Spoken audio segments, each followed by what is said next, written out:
Assalamualaikum warahmatullahi wabarakatuh. Saya beserta teman-teman saya di sini akan membahas mengenai bab 4 dalam manajemen risiko tentang bagaimana kita mengukur sebuah risiko. Di mana ada beberapa pembahasan yang akan kami sampaikan sebagai berikut. Pembahasan pertama yaitu mengenai pendahuluan pada bab ini, di mana di dalam bab ini akan dibahas bagaimana pengukuran risiko telah berkembang dari waktu ke waktu, dari suatu penerimaan yang fatalistik, hasil yang kurang memuaskan, sampai pengukuran yang memungkinkan kita untuk memulai menangani dan perluasan secara logis.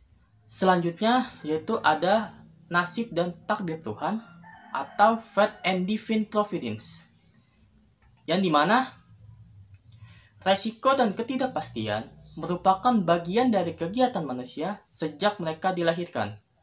Akan tetapi, tidak semua kegiatan tersebut dapat diberi label seperti itu. Berdasarkan catatan waktu, kejadian atau peristiwa dengan konsekuensi yang negatif selalu dikaitkan dengan takdir atau nasib, bahkan dikaitkan dengan hal-hal yang gaib. Respon atau jawaban terhadap resiko dalam situasi seperti ini yaitu berdoa, berkurban, atau menerima nasib yang telah terjadi. Apabila Tuhan mengintervensi atas nama kita akan memperoleh hasil yang positif, dan begitupun sebaliknya. Tidak ada usaha untuk mengukur resiko karena dianggap tidak penting. Apapun yang telah terjadi sudah ditakdirkan. Akan tetapi, ini tidak berarti bahwa peradaban kuno seperti Yunani, Roma, atau Cina sama sekali tidak menyadari adanya probabilitas dan kuantifikasi risiko, di mana terlihat dalam Game of Chance menjadi hal biasa pada waktu itu, dan para permainan atau gamers tersebut harus mengenali bahwa ada suatu order of uncertainty atau urutan ketidakpastian. Kemudian ada memperkirakan probabilitas. Langkah pertama mengkuantifikasikan risiko. Seorang biarawan Italia bernama Luca Pacioli yang berinisiatif untuk membahas pengukuran risiko dengan mengajukan suatu teka-teki atau puzzle, yang dimana puzzle tersebut dapat membingungkan orang hampir 2 abad lamanya. Pemecahan teka-teki ini dan pengembangan berikutnya meletakkan dasar untuk pengukuran risiko secara modern. Hingga pada akhirnya, pada tahun 1654, The Pacioli Puzzle sepenuhnya berhasil dipecahkan oleh Blaise Pascal dan Pierre de Fermat. Untuk selanjutnya, yaitu sampling, distribusi normal, dan pembaharuan data. Berkaitan dengan materi sebelumnya, di mana di dalam upaya memecahkan Pacioli Puzzle, Pascal dan Fermat mendapatkan bantuan dari Jacob Bernoulli yang menemukan hukum bilangan besar atau Law of Large Number, yang menemukan melalui pembuktian random sampling of items. Kemudian pada tahun 1738, seorang ahli matematika Inggris bernama Abraham de Moivre mengenalkan distribusi normal. Dan pada tahun 1763, Pendeta Thomas Bayes menerbitkan suatu cara yang sederhana untuk memperbarui kepercayaan yang ada didasarkan pada bukti-bukti yang baru. Baik, cukup sekian penjelasan dari saya. Untuk pembahasan yang lainnya akan disampaikan oleh teman-teman saya. Terima kasih sebelumnya. Wassalamualaikum warahmatullahi wabarakatuh. Perkenalkan, nama saya Bayu Seno. Di sini saya akan menjelaskan tentang penggunaan data, live table, dan estimate. Dimulai pada tahun 1662 ketika John Grant pertama kali menciptakan salah satu tabel mortalitas. Ia memperbaiki penggunaan statistik dan juga mempertimbangkan bagaimana cara berumusan dengan kesalahan data. Selanjutnya, di tahun 1693, Edmund Halley menciptakan the first live table dari hasil observasi. Kemudian ia menemukan metode untuk valuing life annuities yang digunakan untuk simpanan hari tua. Penemuan yang dilakukan oleh kedua ahli tersebut membuat penggunaan data secara historis dan aktuaris berguna untuk memperkirakan kejadian yang akan terjadi di masa yang akan datang. Selanjutnya adalah pandangan asuransi terhadap risiko. Kemajuan di dalam mengakses probabilitas dan pengembangan pengukuran risiko secara statistik mampu meletakkan dasar asuransi pada bisnis yang lebih modern. Asuransi ditawarkan ketika terjadi kerugian atau kekalahan yang dialami perorangan yang di mana kerugian ini dan kekalahan tidak bisa ditentukan. Oleh karena itu, asuransi di sini hadir untuk melindungi kerugian dan kekalahan yang dialami oleh perorangan tersebut. Selanjutnya, asuransi mengukur risiko harapan yang selalu berfokus pada risiko yang merugikan. Kenapa hal ini terjadi? Karena asuransi berumusan dan selalu berurusan utamanya dengan sebuah kekalahan dan juga kerugian yang akan dialami oleh perorangan. Selanjutnya, saya akan menjelaskan tentang aset finansial dan hadirnya pengukuran risiko secara statistik, yaitu dimulai pada abad ke-19 ketika pasar saham dan obligasi mulai berkembang. Disitulah investor mulai mencari cara pengukuran risiko. Di sini ditujukan agar investor tersebut tidak mengalami kerugian ataupun kekalahan. Salah satu caranya ialah mengkategorikan investasi berdasarkan berapa banyak informasi yang tersedia tentang entitas yang mengeluarkannya, atau disebut dengan entity issuing it, yaitu adalah ketika saham atau investasi yang dikeluarkan oleh entitas atau perusahaan yang telah lama berdiri dan mempunyai kredibilitas di masyarakat dianggap lebih aman dan dipilih oleh investor dibandingkan dengan saham yang dikeluarkan oleh entity atau entitas atau yang disebut dengan perusahaan yang baru berdiri dan belum dikenal di mata masyarakat. Hal ini terbukti pada tahun 1950. Investor di pasar finansial menggunakan ukuran risiko berdasarkan harga sebelumnya, yaitu menggunakan data historis dan aktuaris dan informasi akunting yang mengindikasikan bahwa informasi akunting di sini menunjukkan bagaimana kinerja keuangan dari perusahaan tersebut dan juga cash flow dari perusahaan tersebut. Selanjutnya, saya akan membahas tentang revolusi Markowitz, yaitu pada tahun 1952 Harry Markowitz dikenal dengan sebutannya yaitu adalah revolusi perilaku investor. Di sini ia menekankan pentingnya sebuah varians dalam investasi yang dilakukan. Hal ini ditujukan agar portofolio dimiliki bisa optimal.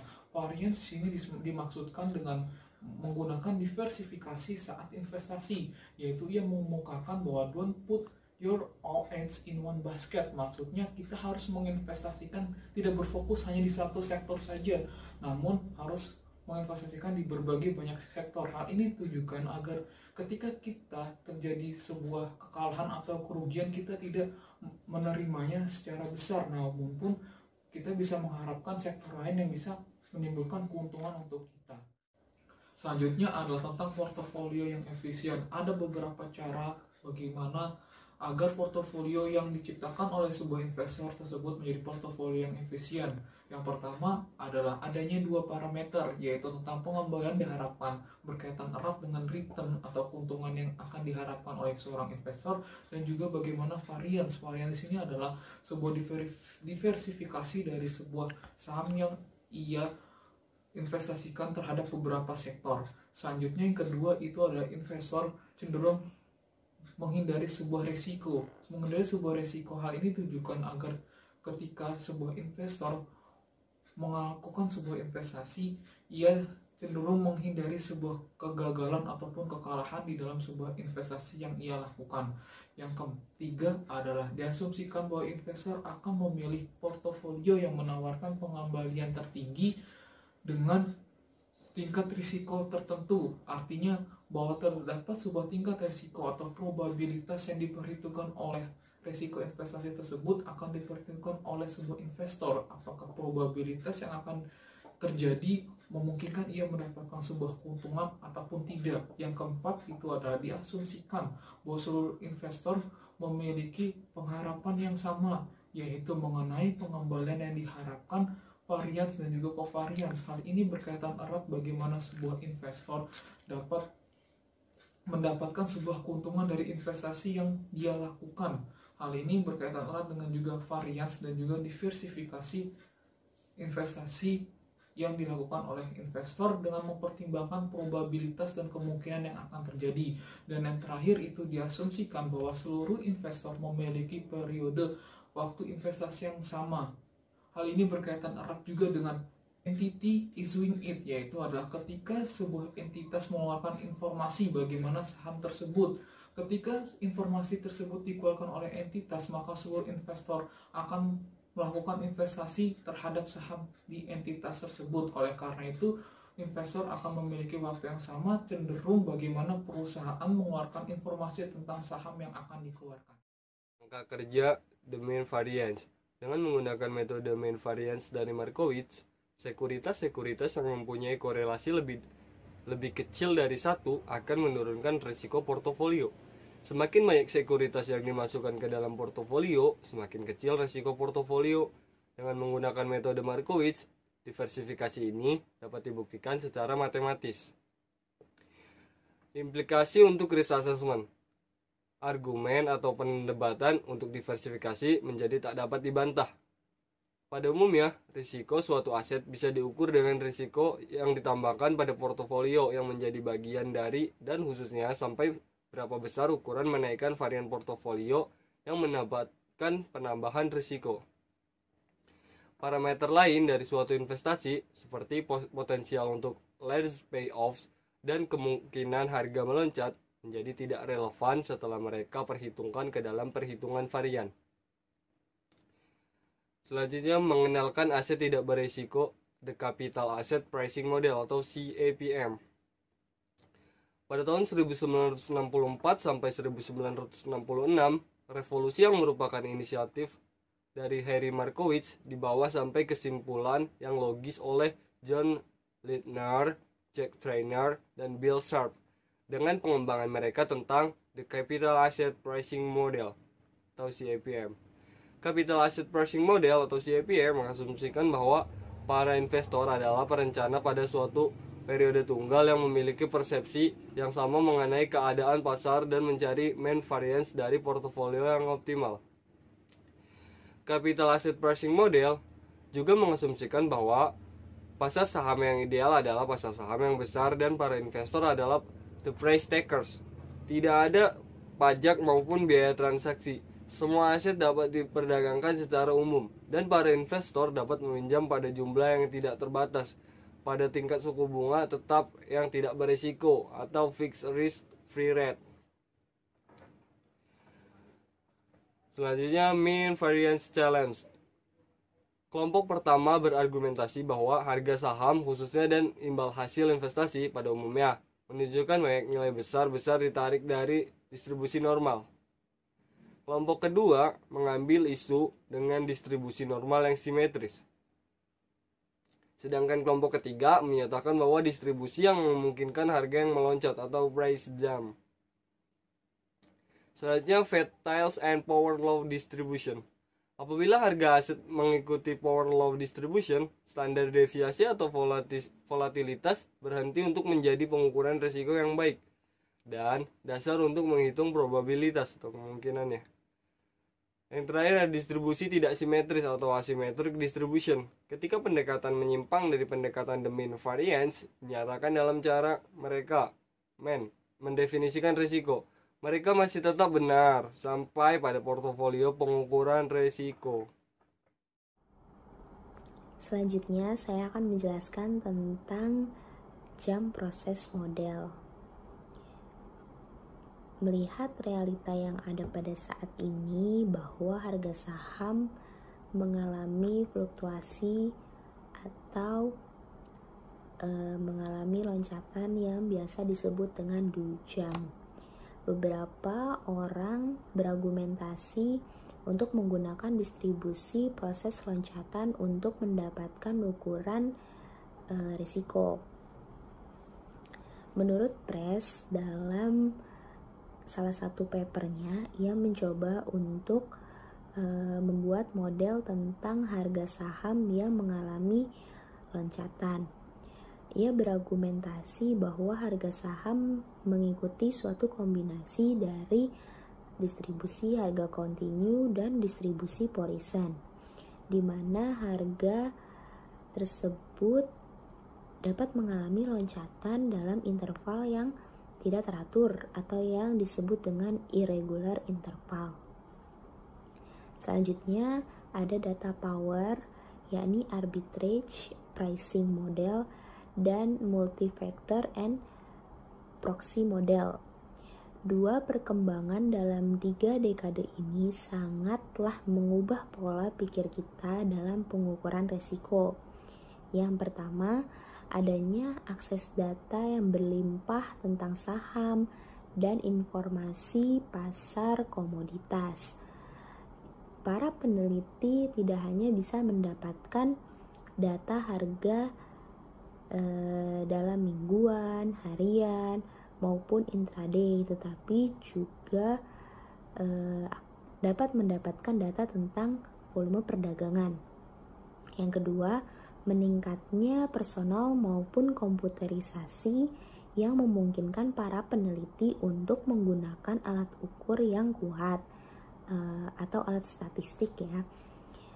Nah, arbitrage pricing model menurut Steve Ross, ia mengembangkan arbitrage pricing model menggunakan proposisi fundamental bahwa dua aset dengan exposure atau paparan yang sama pada risiko harus diberi harga yang sama pula oleh pasar.